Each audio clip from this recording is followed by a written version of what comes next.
miss an opportunity. Why would I? I don't know any author who does.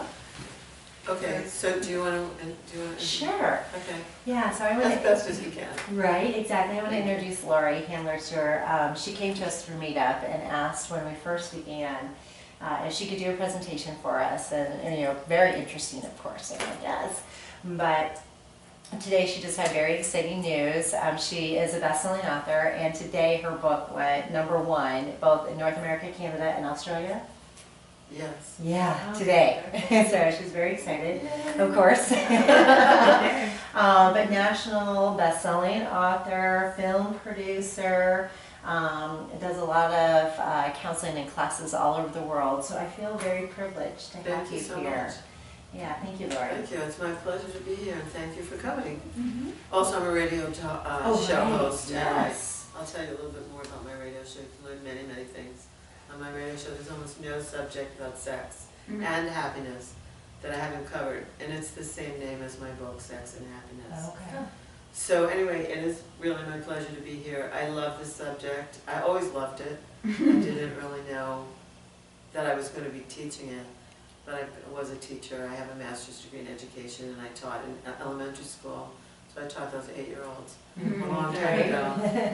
And then I taught college, and then I went into industry, and I was a corporate trainer. And I'll just give you a couple minutes about my background, how I got into this. I was a very successful corporate trainer, and then during the Clinton administration, I lived in Washington, D.C., and I competed for contracts in the government because I felt I could help welfare recipients get off the welfare rolls. Because at that time there were the welfare reform bills coming out. And so I got federal, state, and city contracts. I had welfare, people coming off the welfare rolls, getting them the employment container, how it is to have an ethic about going to work. And they were doing great. Everyone was doing fabulous of all the people that I was coaching and all the programs that I was running. And then Bill Clinton went out of office and George Bush came into office, and he made all of those programs faith-based, which means he gave them to churches, and that wasn't me. And at that time I was studying Tantra, sacred sexuality, and I said, well, thousands and thousands of dollars just went out of my pocket, so what am I going to do? I know sex always sells, so I'm going to take my hobby and make it my vocation. And so that's when all of this started. So I could teach anything, and so I decided to teach this. Okay. So that's how I transitioned into this part of my life. And I've been teaching this since really around the end of 1998, 1999 is when I formally got started teaching Tantra. And it's just progressed since then. And sometimes I have some government contracts still, and sometimes I go into Fortune 500 companies. I'm a master sales trainer as well, but this is my love, my passion, so this is what I do the most of.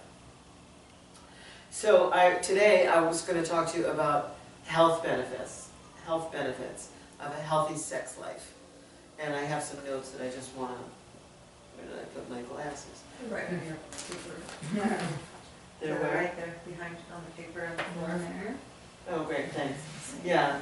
I mean, I'll make it up as I go along if I don't find my glasses, but there's a few things I want to tell you, and then we'll backtrack. I just want to let you know that when I first started studying what's called sacred sexuality, all I thought was it was something like the Kama Sutra. It was sex positions, and you know, they looked very exotic, and I thought that would be a really cool thing to spice up my sex life, but I didn't understand that it had benefits all the way, all along, through every aspect of life. And so that's really what I'm here to talk to you about this evening, not just fancy positions. As a matter of fact, most of those positions, they were meant to fool the masses into thinking that there was something really exotic about sexuality, but really, when the Kama Sutra was written, they were meant to bring your attention in, just as Tantra, as people call me because they think they're going to have a better sex life. And they are, but they're also going to have like amazing other repercussions in their life. So I want to say that at the beginning. I went into it thinking one thing, and no one told me that it was going to be everything, and then it became everything. It became a whole way of life, a whole way of calming down, a whole way of breathing, a whole way of being. And so, I warn you ahead of time. Your husband will be happy. So, I began formally studying Tantra in 1996. And I didn't have any idea how powerful it was. And I didn't really know what to expect. I just took a class. I remember I was very nervous. I was hoping that I wouldn't know anyone there. I didn't know if we were going to have to take our clothes off. I didn't know what was going to happen, but I knew I didn't want to go someplace where I was going to know people. And of course I walked in and I knew 3 or 4 people. And, it's always like that. But it was much different from what I expected. It really started with teaching us how to breathe properly and then use Kegels, like squeeze our PC and anal sphincter muscles and start coordinating the breathing with that in different ways. And we'll have a little exercise this evening, so I'll demonstrate one of those breathing techniques for you. And I've been practicing now, like what I'm going to say consciously, because I always knew there was more to sex. Even when I first started having sex, I knew there was something more to it, but I never knew how to produce that. And I didn't have a partner who would go where I wanted to go with it. Like, the guys that I met were all scared of me. Like, they thought I was too precocious. I wasn't, I never had like a bad reputation or anything like that. But I'd say, if I had someone that I really cared about, I'd say, let's get locked up for a couple of weeks together somewhere. I have some things I want to experiment with, and they'd be like,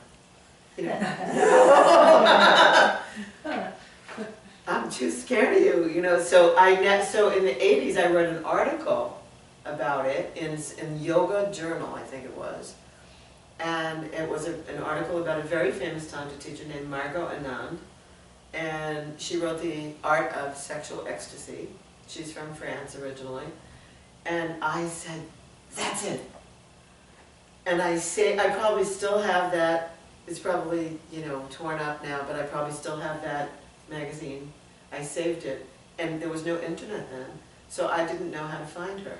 There was no way in the magazine to say to me, oh, this is how you write to her. So I just saved the article, and in 1996, when a friend of mine said a Tantra class is coming to Silver Spring, Maryland, because I was in DC, I went, oh my God, I'm taking that. And that was just what the doctor ordered.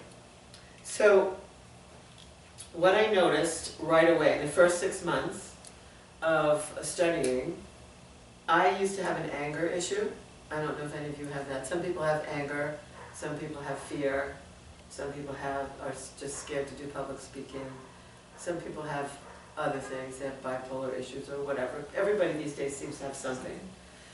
I had an anger issue, and my friends loved me in spite of it. Even though it could be 3 o'clock in the morning and I would call them up and go, I'm not sleeping because I'm so angry at you, and so I'm waking you up. That's how I was. After about 6 months of practicing Tantra, they thought I was taking Prozac. You didn't call. And they said, what are you doing? And I said, I'm practicing Tantra. So I completely calmed down. Yeah, someone is. Somebody's coming. Hi, come on in. I'm sorry. Hi. It's okay.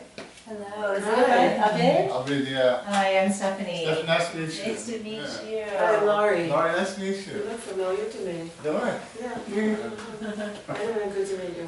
I'm glad to meet you too. So I started with just giving them a little background on how I got into teaching about sacred sexuality. So as I said, after about 6 months of practicing, my friends thought I was on Prozac. They thought I was so calm. What happened to me? And sometimes I would look in the mirror and I would go, I don't recognize myself. And that just kept getting more and more. Now I could say that the other condition that I notice is that somehow all human beings seem to suffer.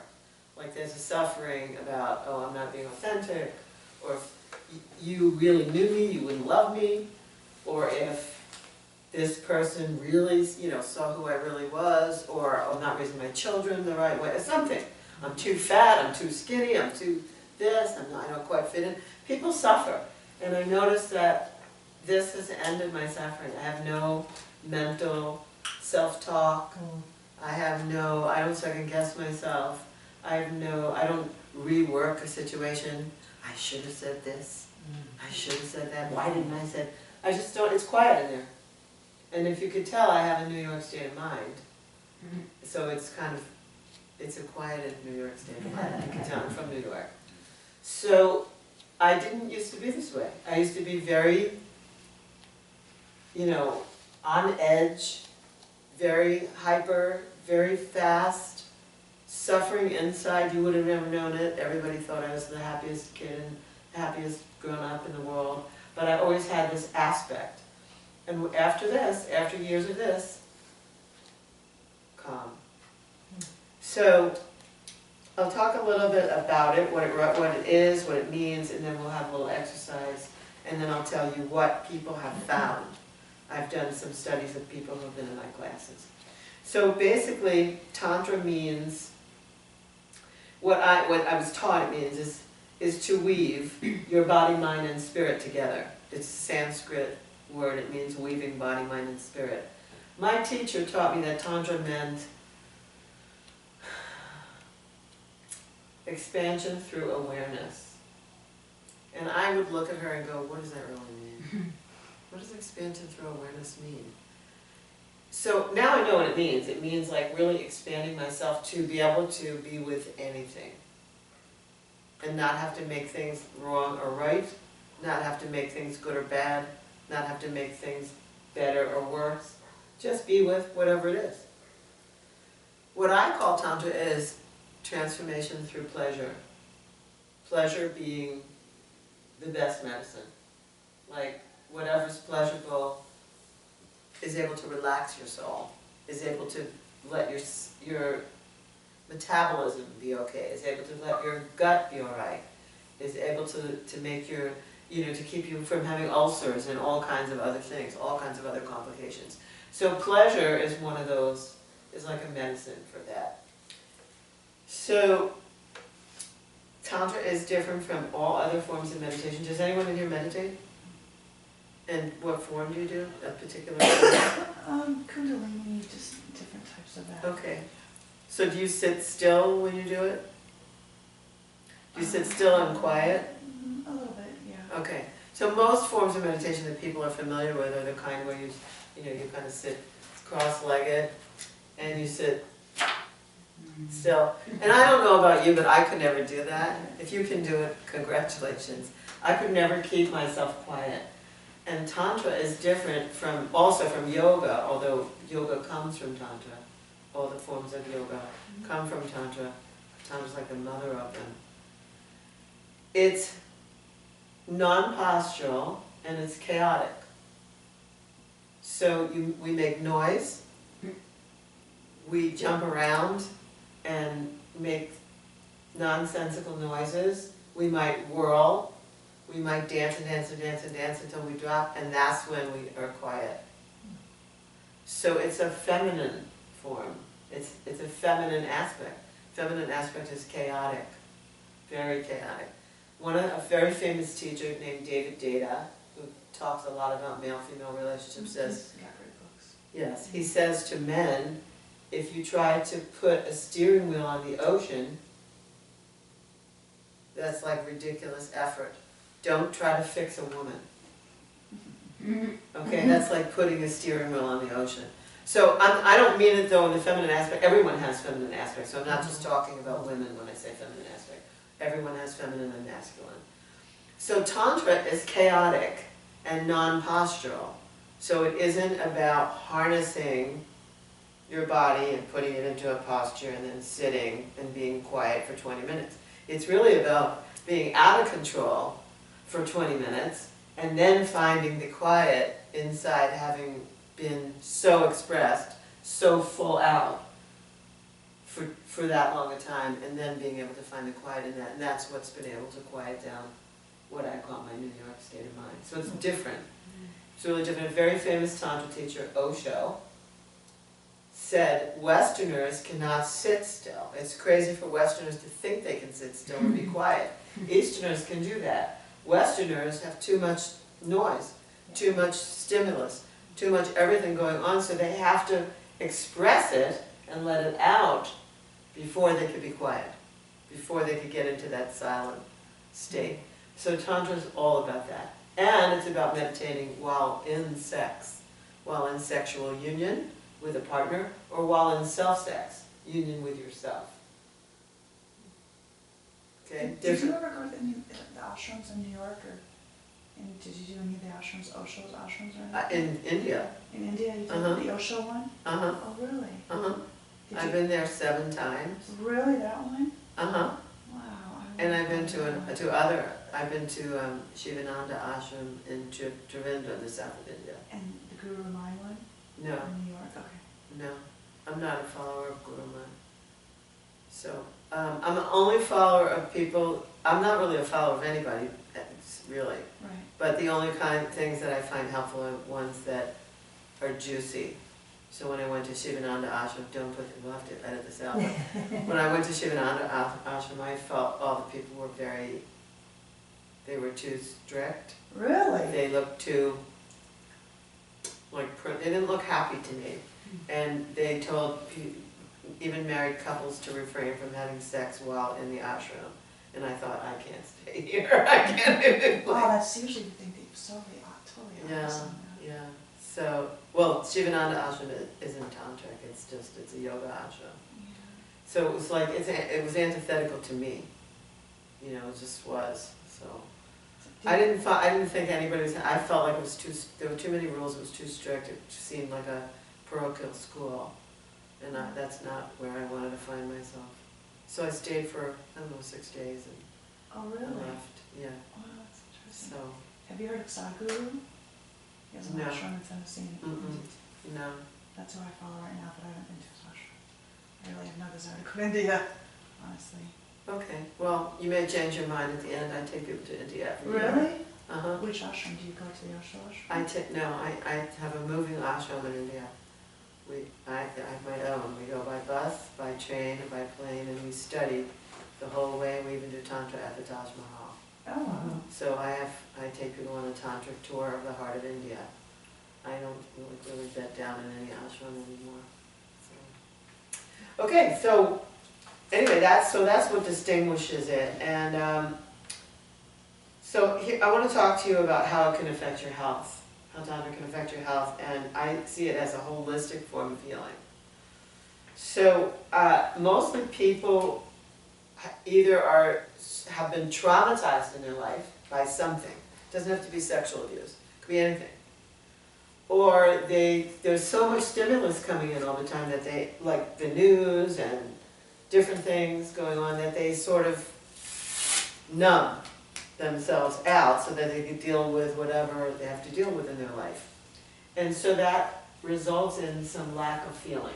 It results in like the control of feeling and wanting to feel less rather than feeling more. And in Tantra, what we do is, what I said to you before, we do active kind of meditation or chaotic meditation, and we do squeezing of the Kegels, and we do lots of breathing, which is akin to Kundalini yoga, and that builds fire, and that burns through things and brings things up and makes us feel more.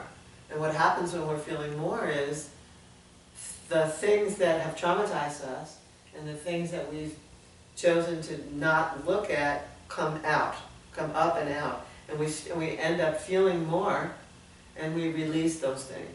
So we walk around feeling tremendously like feeling everything, and knowing how to have a container for that. Different from, I was traumatized as a kid, I'm in lockdown, I'm never going to feel anything again. Someone hurt me, I'm never opening myself up to anyone again. You know, whatever it is. Because people walk around like that for a very long time. They're afraid to be hurt again, they're afraid for different things to happen, and so they just walk around and lock up. So this opens everything up. It's like opening up Pandora's box. And we look at it all, and in a safe and a sacred environment, we learn how to deal with it. It's not therapy, but it is very cathartic. Okay? And when we're in lockdown like that, when people feel bad or sick or hurt or victimized, there's very little room for pleasure. I know that you must know that there are many, many people who are non-orgasmic. Many women who they say, I just can't have an orgasm. Just can't have an orgasm. Or I can have maybe this kind, but I can't have this kind. And that all has to do with being locked down. And it's it's a self-choice, but one doesn't remember when one made that choice. Like that choice could have been made at 2. So this opens up the avenues to feel pleasure, but when we open up the avenues to feel pleasure, we feel it all. So there's like a warning. Warning. You will feel it all, you will feel it all. But you can know how to couch it. You can know how to feel it. And a lot of people are lost in the image of something, like the mind, I call it the monkey mind. The monkey mind imagines, oh, if I just get this red sports car, or if I just get this new pair of heels, or if I just get this, or if I just find the right partner, or if I just get the great dog, or if I just have the right kid, then my life is going to work out. Then I'm going to be happy. I'm going to feel pleasure. But actually we don't. We have like about 1 second of pleasure with the new thing, or the new whatever, and then an hour later we're back on the hamster wheel. So we haven't really felt anything because we have diminished our capacity to feel. And it's not our fault. So if if your monkey mind is talking right now while I'm talking to you, go, oh my God, how does she know? It's not your fault. It wasn't my fault that I was angry.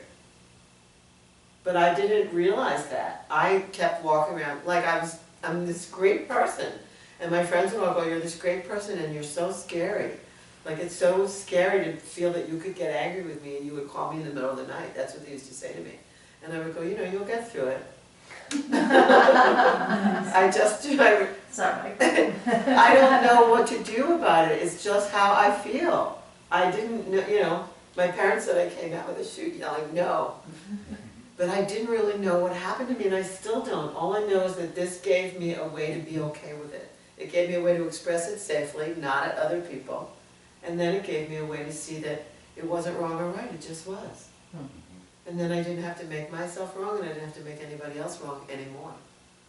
It's really different. It's a whole different way to be for me. So many people, because it's safe, have become automatons or talking heads.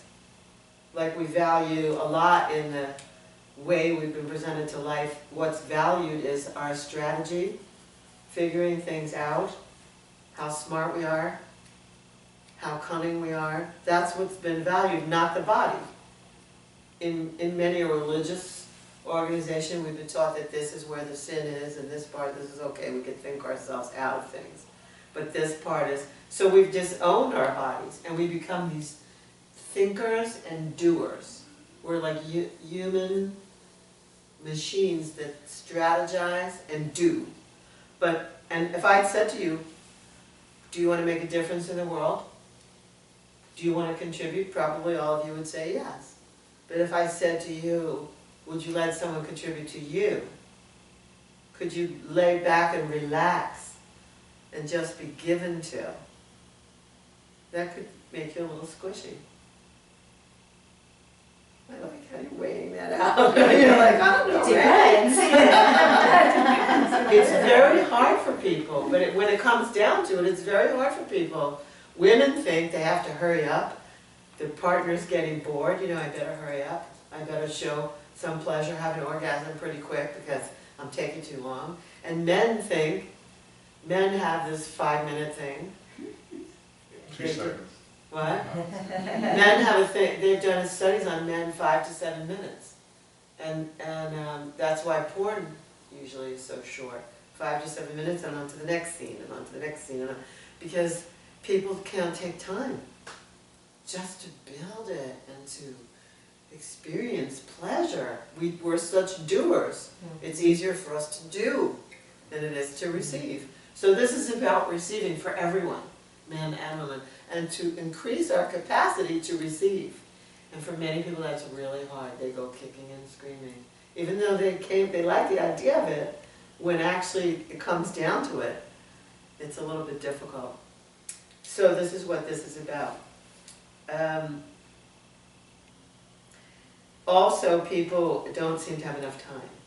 Right. Like couples have to make a date night because there's no room in their schedule, and they can't get away from the kids, and they're dual income earners, and there's too many sporting events and soccer moms, and there's too much stuff. So people have to make a date to be able to see each other, even though they see each other every day and every night. In 2004, there was a cover of Newsweek magazine, and it showed two people in bed. One person had the remote, and the other person had the computer. And they called them DINs, double income, no sex. Oh, yeah. Wow, interesting. So you can see I have a great line of work. Right? My work is cut out for me because so many people are so busy they have no time. And when they do have time, it's quick. Yeah. It's in a hurry. There's not a lot of time to experiment. And that's when they come to see me. So I teach people about their feelings, their emotions, their senses, and how to deal with memories and hidden things that come up, squashed things that come up. And it's really important because you want to experience all of those feelings, even the ones that aren't so good, because it increases your capacity for pleasure. And when you increase your capacity for pleasure, first of all, it's your birthright. I always say, if you weren't meant to have pleasure, or I wasn't meant to have pleasure, we would have been born in wood or metal. Skin is the largest sensory organ, and we would have been born in something that didn't feel anything, some other kind of fabric, if we weren't meant to have bodies that felt pleasure. So it's our right to increase that pleasure. And then we start to feel harmonious. We start to feel harmonious with nature, we start to feel harmonious in life. We start to be able to take a breath and chill. And then we start to get healthy.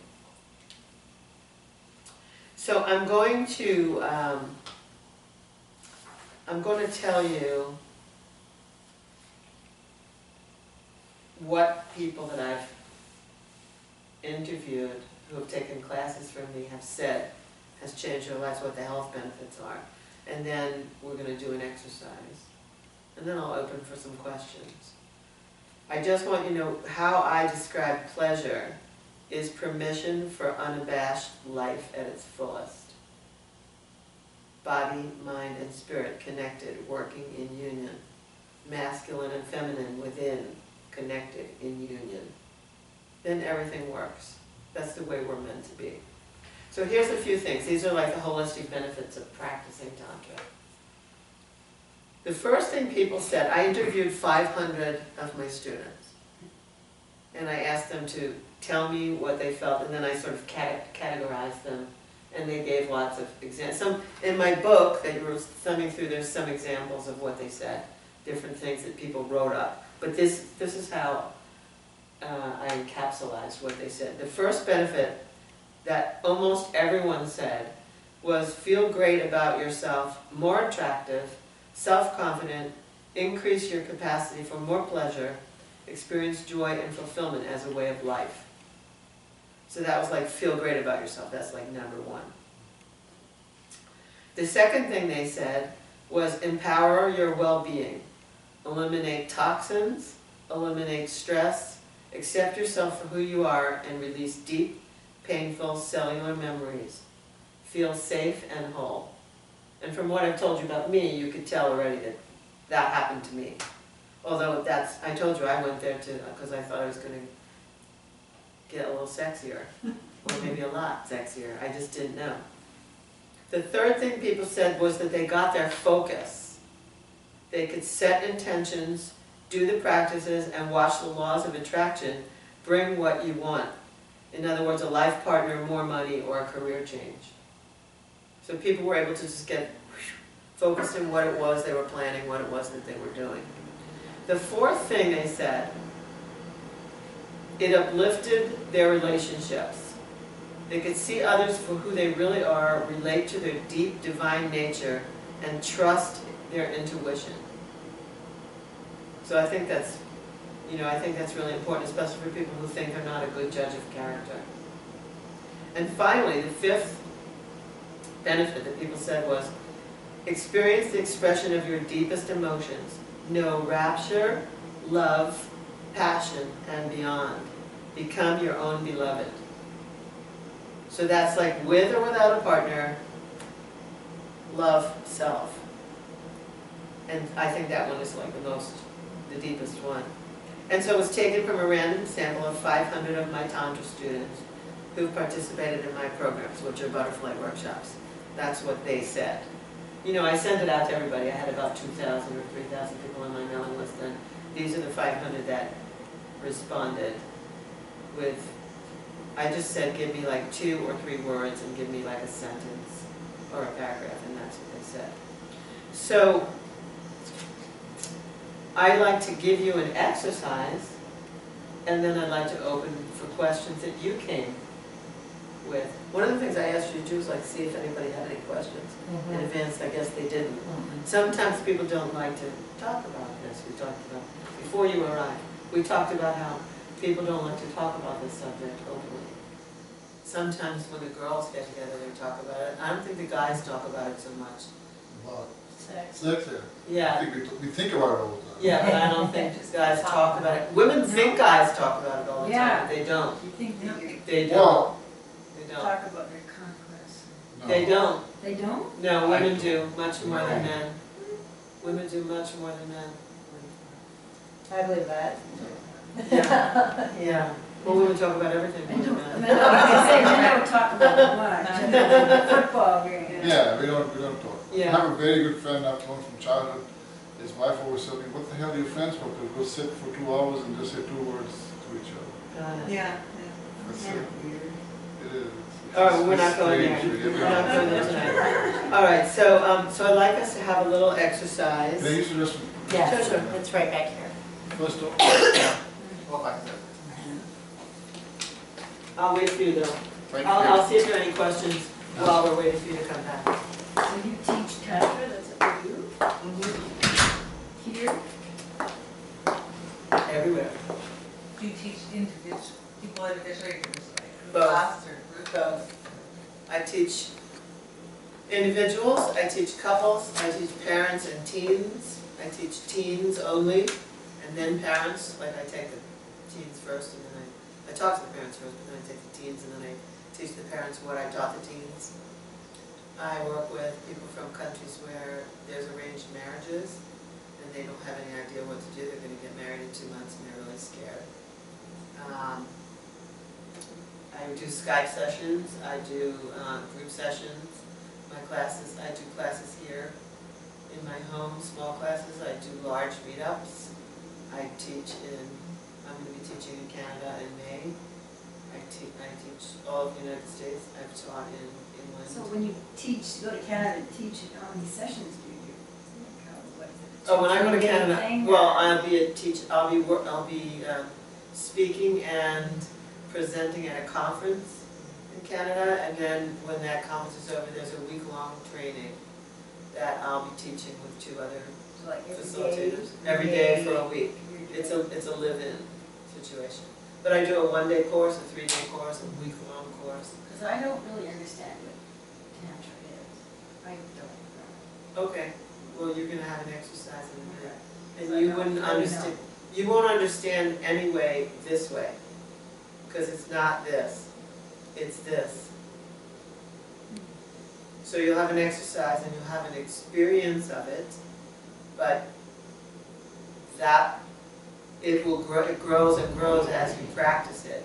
It's not, it's not a mental construct. It's kind of both. One doesn't, you can't have one without the other in Tantra. You can't just have another. Let me give you an example. If I gave you a book about balance, you wouldn't be able to ride a bike. So you might understand a little something about balance from reading the book, but you wouldn't know balance. Do you understand what I mean? You wouldn't be able to balance from reading a book about balance. It's a body-mind thing. It's a paradigm in which it involves your whole being to balance on a bicycle. Tantra is the same. You could read many tantric books, you could see pictures, you could go to see temples in India, but you would not understand Tantra until you practiced it fully. You'd have a little knowledge, but you wouldn't know really what Tantra is until it's in you, until it's in the body. So that was a great question. Anything else? You wanted to say something? Yeah, so I'm just kind of visualizing, like you see on The Real Sex, where like, I don't remember her name, but she's done several sex courses. And so she's teaching more or less positions. She does the retreats. And she'll bring Here? No, it's on Real Sex. Okay. So it's Showtime or whatever, or HBO, Okay. whatever that is. But then she'll bring people in and groups of people more or less and teach them positions. I'm assuming there's probably more to it than she's doing, but that's all they're videotaping Mm-hmm. and sending on. Is I don't that teach positions at all. okay? I don't care about that. Okay. You'll find your way. Okay. All right. Yeah, I actually teach only one, which is a tantric position. It's what Tantra is known for. It's two people sitting in, it's a couple sitting in each other's lap. And that's the only position that's really important in Tantra, because that's where two people go into meditation together and they don't have banging sex. Right. They just, they're in coitus, facing each other, looking in each other's eyes, and then they start breathing together, and then the whole universe opens up for them, and they're not doing anything that we would call regular sex. Okay. So I don't care about all that other stuff. That's like, It's different. it's nice. Right. But you can make that up, Yeah. you know. That's you don't- not what you're teaching. No, I don't teach that at all. You know. So I don't even know who that is who does that. Okay. That's interesting. And I never saw the show Real Sex. Is that It's a really reality fun. show? No, it used to be on, I don't even know. it was on HBO's Showtime. Yeah. Oh, On They the did Showtime several channel. different forms of sex, but that was one in particular that they would show her in her courses. I think I probably said maybe 3 different courses that she had. Okay, yeah, I don't know, yeah, Yeah. I don't teach that. I teach, Tantra is basically, here's the basics. So it's more a classroom than that you're teaching, kind of in that regards. No, it's Or experiential. yoga and meditation, or, No, none of the above. okay, see, it's different. It's breathing, sound, and movement. Okay. And then you get to do breathing, sound, and movement with yourself. You get do breathing, sound, and movement with another. You might do breathing, sound, and movement with 3 other people. All different things that have breathing, sound, and movement in them. But I don't, this is the most lecture you'll ever see me do. Okay. I go, hi, how are you? What's your name? What's your name? Okay, here's what we're gonna do. And my classes are like, here's what we're gonna do all day long, every day for a week. Or all day long, every day for 1 day, or whatever. That's pretty much how I teach. Yeah, I'm just giving you a little, you know, tonight I was just giving you some health benefits based on what your meetup is about. This is about a healthy group. So that's why, how I geared this.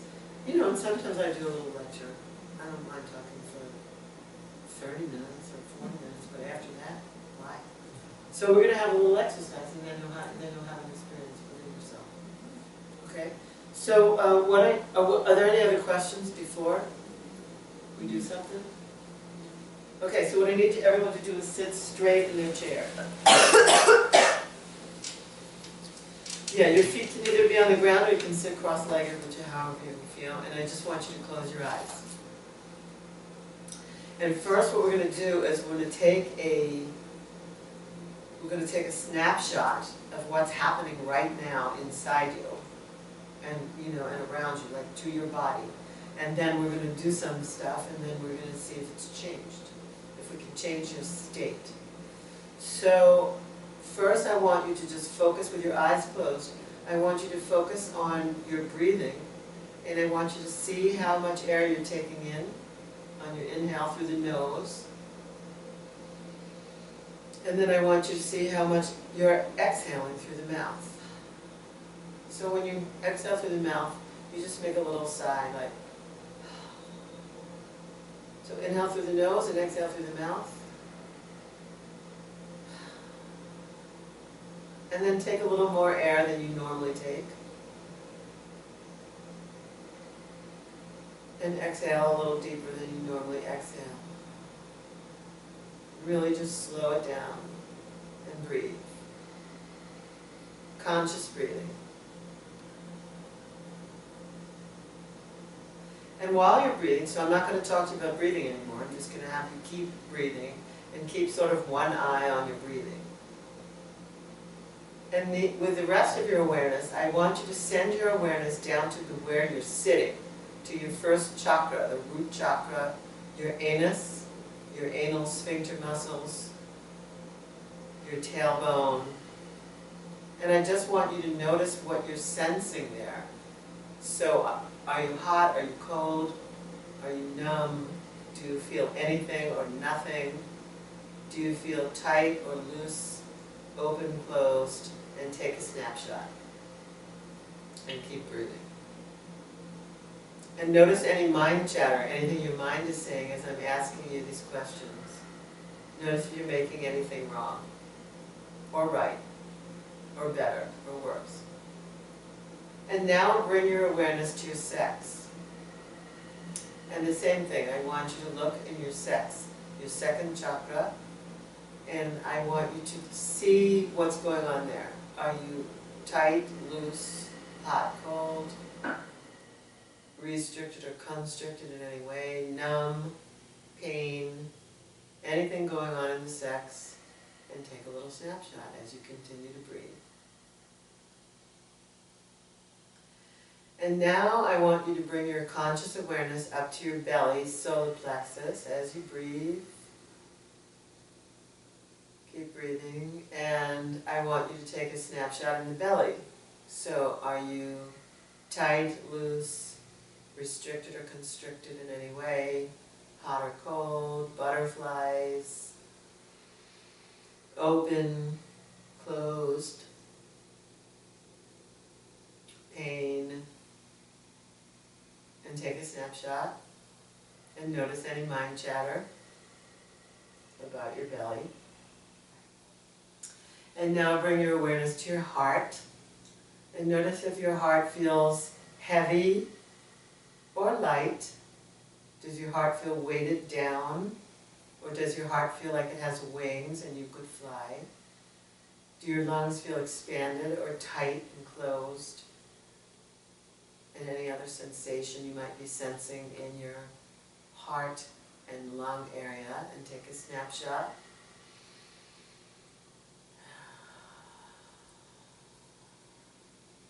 And now bring your awareness to your throat, which is your fifth chakra, and just everybody swallow.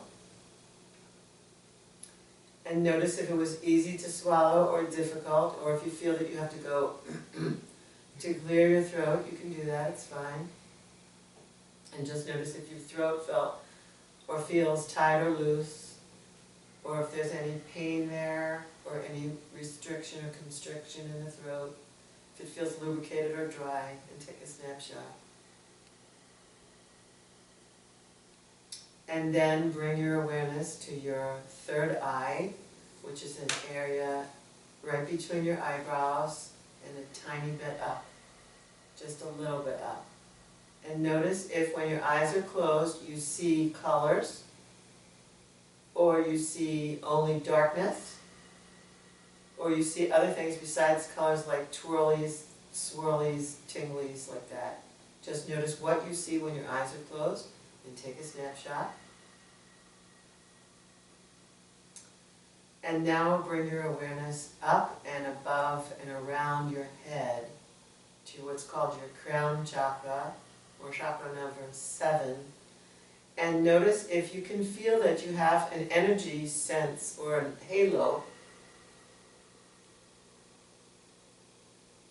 which you do have one whether you can sense it or not, even if you're not a saint.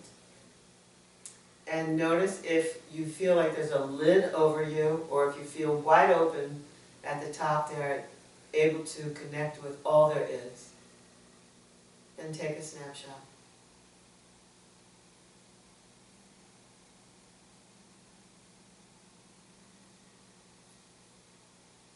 Okay, when you're, I'm just going to tell you, well, I'm not going to tell you the issues of all those areas yet, I'll tell them to you after. So, when you're ready now, just slowly open your eyes.